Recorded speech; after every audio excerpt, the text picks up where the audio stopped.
effective delegation. Closed doors lead to open ones.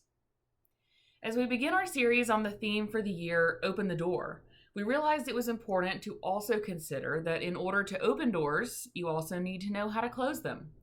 The first step in effective delegation is to identify where closing a door for one person or organization is opening one for another. As we sat around a table brainstorming our 2024 theme at our annual company retreat, we realized we were all in somewhat of a state of transition, and so were many of our clients.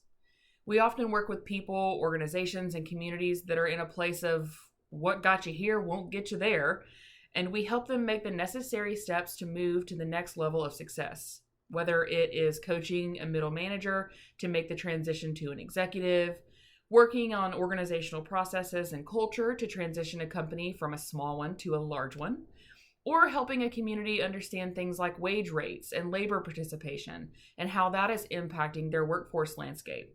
We're often walking alongside people in the middle of a paradigm shift. And oftentimes we have to remind them, you're going to have to say no to something to say yes to something else.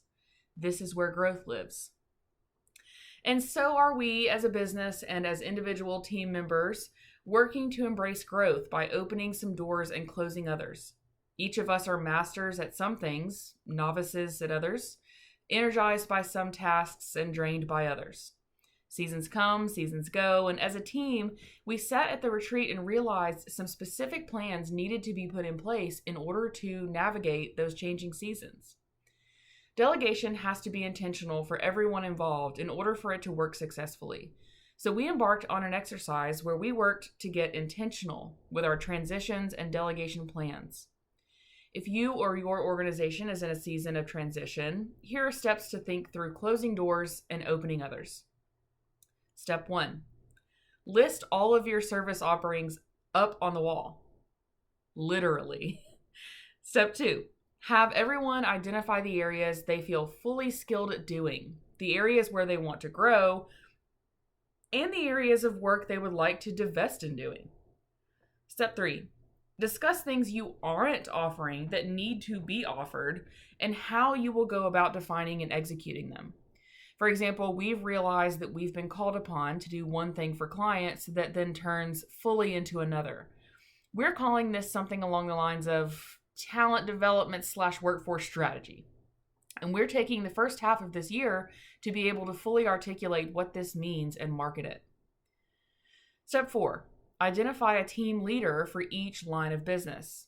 This is ideally someone who is both fully skilled at the area and also energized by doing it and teaching it to others, or is drained by doing it and wants to offload it, but is interested in teaching it to others. Step 5, give that team leader full reign to execute the line of business and equip others to get it done.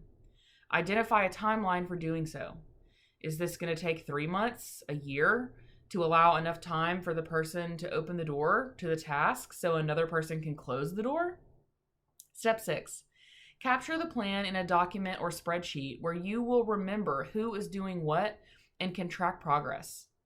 Step 7, use that document you created to check back in regularly on the transition of the skills from one door open to one door closed. When we did this activity on our retreat, we identified a lot of opportunities for us all to learn from one another.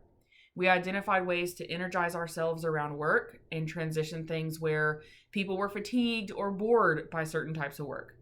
This doesn't mean that we all don't have to continue to do laundry, as we call it, stuff no one really wants to do, to keep the business running and our clients happy. But it does mean that we're being intentional about opening doors and closing them, all for the sake of both individual and organizational growth. How do you know when to delegate? Do you have a process for doing so with intention? What are you looking forward to closing the door on in order to grow?